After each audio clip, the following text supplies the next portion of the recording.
Hey everybody, here is a quick example of how to do number 77, just in case you're struggling with it. So our function f of x equals x squared minus x plus 1. And we're trying to find this difference quotient. So what we're saying is, let's use the point 2, and let's say we're just a little bit away from 2. So if we go back and we just look at this, and we want to plot this point at 2, right here, right there, right?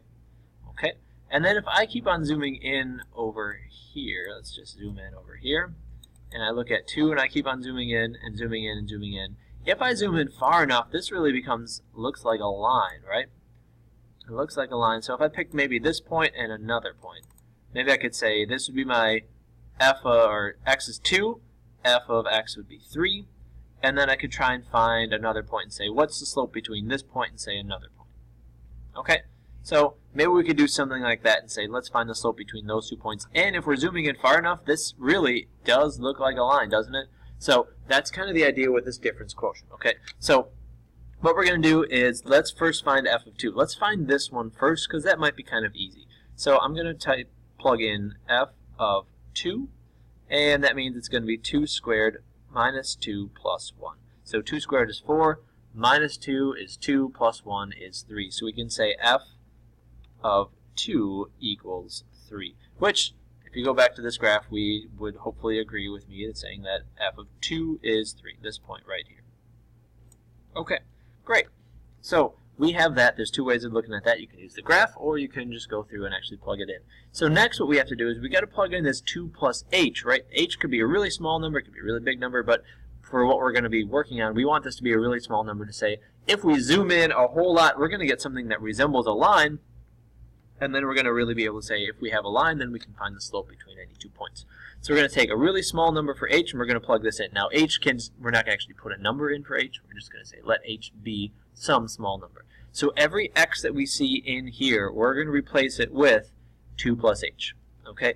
So we have f of 2 plus h just means replace this x first with 2 plus h. So we're going to say that's, instead of x, 2 plus h squared minus, we're going to place this x also with 2 plus h, and then plus 1. Okay, so now what we're going to do is we're going to write in this whole thing. So I just kind of typed it. I wrote all this stuff over on the side, kind of like some scratch work. So now if I want to be able to rewrite this whole thing, I have some of the work over here. So that means I would have f of 2 plus h is 2 plus h squared minus parentheses 2 plus h plus 1. And like we did in class, I just put those in brackets. So that's kind of my f of 2 plus h. That's this whole thing right here. Alright?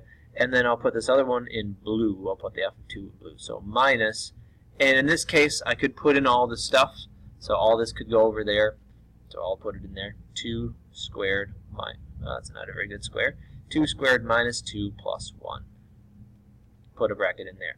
Okay, so now as we kind of talked about in class, if I expand this one out and keep this one how it is, things should cancel out. If I want to just get this to be a number because it is a number, that's fine. It should cancel out with some of the numbers that are over here. Alright, so let's go through and let's see if we can figure this out. So 2 plus h, that's going to be 2 squared, which is 4 plus, and then we have to do the, if you want to do the box method, you can, and that would be 4h plus h squared. That's a squared, there we go. And it's going to be, I want to distribute this minus to both of them, so it's going to be minus 2 minus h, then plus 1. Right, minus 2 minus h, and then here's the plus 1. Okay, and then I'm just going to make all of this one number, so I'm going to say this whole thing minus 3. So even though there's no 3 that cancels out directly, there's probably a 2 squared that cancels out. So this 2 squared cancels out with that 4. This minus 2 cancels out with, well, I should distribute this minus in. That becomes a plus. This become a minus. So the 2 squared minus 2 squared cancels out with the 4. Minus a negative 2 is a positive 2, cancels out with this 2. And plus 1 cancels out with this one, if we wanted to do it that way. Okay, I'm not going to do it that way. I'm just going to combine all my like terms to show you how we can do it this way. Okay, so I have a 4, a minus 2, and a minus 3, and a plus 1.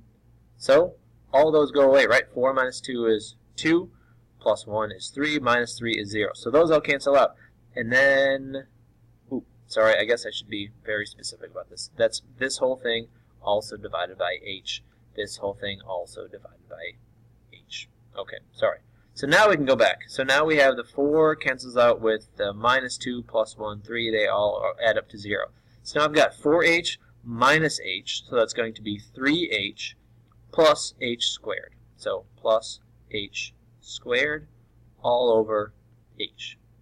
Okay? So then, since they all have h's in them, I can divide it out. It's kind of like distributing a division, distributive property with division. So I'm going to say these cancel out, and the squared cancels out when I take h squared divided by h. Another way I could write it would be 3h over h plus h squared over h. And then I can cancel those out and cancel the square in this one. So we end up with 3 plus h as your answer. All right. So there you go. Hopefully that helped with 77. Maybe that can help you with some other ones. Otherwise, maybe you can figure out some questions for tomorrow.